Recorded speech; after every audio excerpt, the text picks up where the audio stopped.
आपने कॉन्स्टिट्यूशन की बात कही।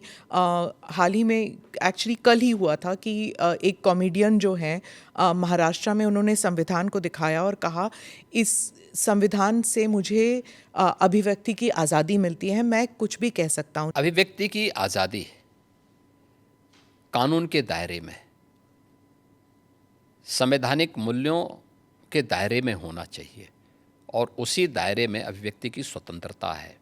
आपकी अभिव्यक्ति की स्वतंत्रता किसी दूसरे पर व्यक्तिगत प्रहार करने के लिए नहीं हो सकती है। दुर्भाग्य है कि कुछ लोगों ने देश का चीरहरण करना, विभाजन की खाई को और चौड़ी करने के लिए इस अभिव्यक्ति की स्वतंत्रता को अपना जन्मसिद्ध अधिकार मान लिया है। और मुझे लगता है ऐसे लोगों के खिलाफ जो समाज में विभेद पैदा करके सौहार्द को खतरे में डालने का कार्य कर रहे हैं, उनके साथ कानूनी तरीके से उनके साथ उसी प्रकार का व्यवहार भी होना चाहिए। महाराष्ट्र में ही कुछ महीने पहले एक स्लोगन उठा था, बटेंगे तो कटेंगे। वो भी ऐसे ही विभाजनकारी स्लोगन ही था? विभाजनकारी नहीं था। आप मुझे बताइए, यह देश गुलाम क्यों हुआ? क्योंकि जातियों में विभाजित था। अगर उनको जोड़ने की बात की जा रही है कि वे बंटो मत, अच्छे के बारे में सोचो, विकास के बारे में सोचो, विरासत के बारे में सोचो। ये उछला नहीं था, ये यूपी से मैंने ही कहा था कि बटेंगे तो कटेंगे, एक रहेंगे तो सेफ रहेंगे। तो ये बात यहाँ से हमने कही थी और मुझे लगता है कि चीज़ें आगे बढ़ी, लेकिन इसमें बुराई आगे बढ़ी।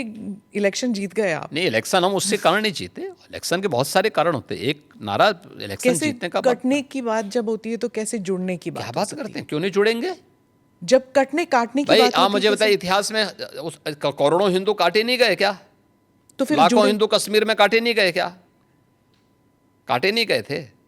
तो इसीलिए हम उसको भूल क्यों जाते हैं? इतिहास वर्तमान का दर्पण होता है और भविष्य की कार्य योजना बनाने का एक माध्यम भी होता है। तो इसको खुरेद के इसलिए वर्तमान पीढ़ी भूल गई होगी तो उसको बताने का एक माध्यम है। अरे बताना पड़ेगा हमें, ये हमारा दायित्व भी है। पर ये खुरेदने से क्या दंगे वंगे नहीं होंगे? दंगे कैसे होंगे? फिर दंगाइयों का उपचार भी तो है। दंगों से वो डरेगा जो उन दंगाइयों के सामने घुटने टेक करके नाक रगड़ते हैं। उनको घुटनों के बल चलने के लिए हम मजबूर कर लेते हैं और ठीक भी करते हैं उनको।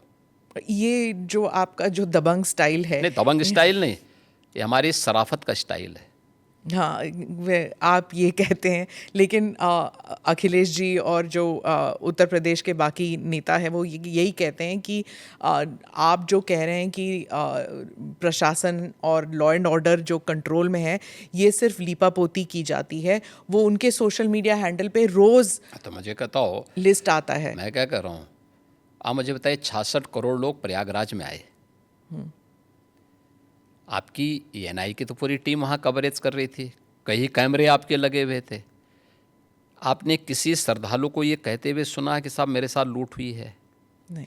किसी बहन और बेटी को ये कहते हुए सुना कि उसके साथ छेड़खानी हुई है? कहीं पे किसी को ये कहते हुए, किसी व्यापारी को कहते हुए सुना गया कि उससे जबरन किसी ने पैसा मांगा है? किसी व्यक्ति को अपहरण की कोई शिकायत वहाँ आई क्या इन 45 दिनों में? आप मुझे बताइए, इससे बड़ा उदाहरण और क्या हो सकता है? प्रभातखबर.com, विश्वास वही, रफ्तार नहीं।